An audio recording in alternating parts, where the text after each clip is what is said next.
தம்ப்நெயில பார்த்ததும் எனக்கு இன்னைக்கு பர்த்டேன்னு நினைச்சிடாதீங்க. நீங்க உங்களோட பர்த்டேயை உங்க ஃப்ரெண்ட்ஸோட செலிப்ரேட் பண்ணிருக்கீங்களா?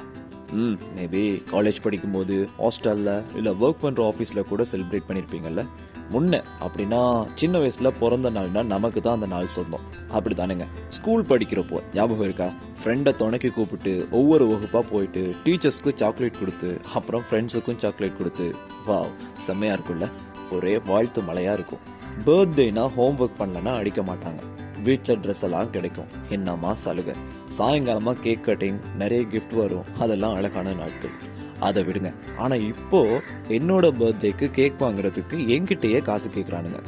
ஒரு நியாயம் வேணாமாங்க? சர்ப்ரைஸா கிஃப்ட் பண்ணணும்னு என்கிட்டயே வந்து உன்னோட ஷர்ட் சைஸ் என்னன்னு கேட்பாங்க, உனக்கு பிடிச்ச கலர் என்னன்னு கேட்பாங்க.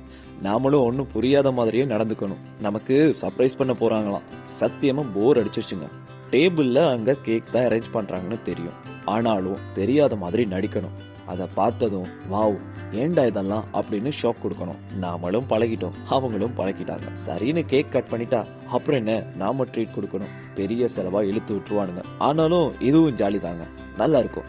தனக்கு பிறந்த நாள் வரப்போற அன்னைக்கு நைட் 12 மணிக்கு இங்க தூங்குறவங்க ரொம்ப ரேருங்க. விஷஸ் சர்ப்ரைசஸ் வரும்னு தூங்குற மாதிரி நடிக்கிறவங்க தான் இங்க நிறைய பேர் இருக்கிறாங்க. பிறந்த நாள் நம்மளோட நாள் தான், அது நமக்குன்னு விடிஞ்ச நாள். ஸோ அதை இன்னமும் ஸ்பெஷலாக பண்ணலாமே.